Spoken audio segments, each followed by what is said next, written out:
Kakagwawo Allan Cruz wekwegata ku Next Media. Pastor Bugembe si musanyufu ne Alien Skin abawagizi bamuwonde. Nkwaniriza ku ER News Media yuji amanye bampita omusonsozi owakabi. Olunaku lwaleero amawulire gazze gatambula gatandise ddala okutambula mu bantu ab'enjawulo wabula nga kigambibwa nti tekinabakakasibwa nti kituufu oba si kituufu, naye nga amawulire agasinga goolekera okubanga galaga nti Allan Cruz ayolekedde okwegatta ku NBS oba Sanyuka ate okugalawo eddibo erya kayz kayz Kawalya Isaac.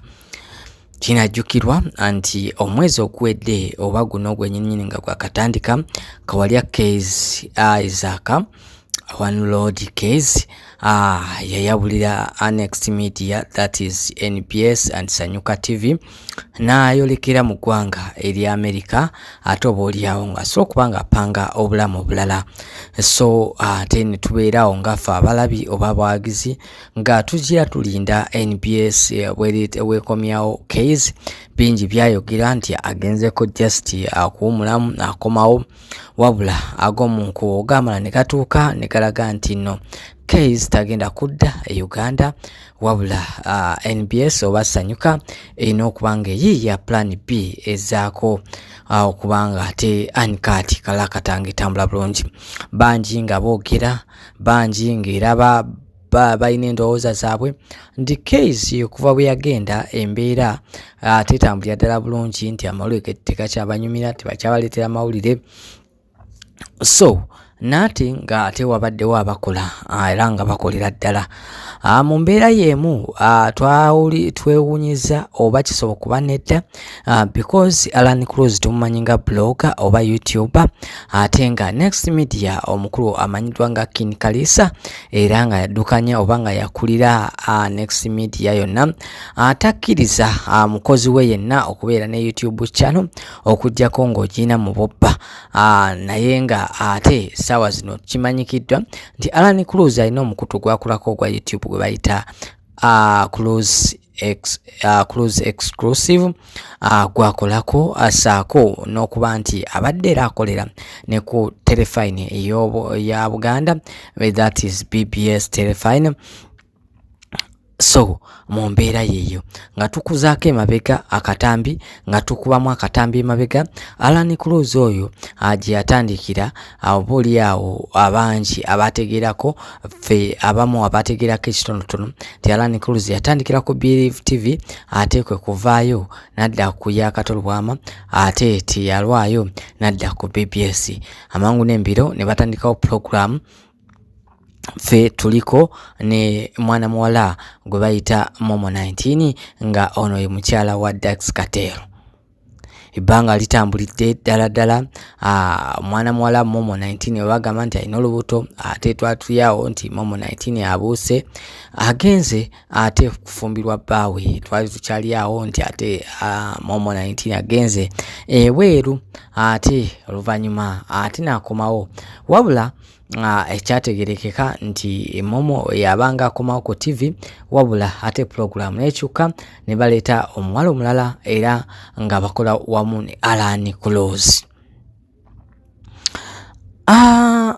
Gwe ali eyo njagala ompe endowoozayo, ompereka comment ate ompere ne ka like ku video eno, ate embeera esobola okuba nga etambulira bulungi ddala ate osobola okuba nga ate omanya ebitambula mu ggwanga buli kaseera nga ofuna notification wobanga osubscribinze awo ate noonyiga mu kadde ate nga kaliko all notification oba all.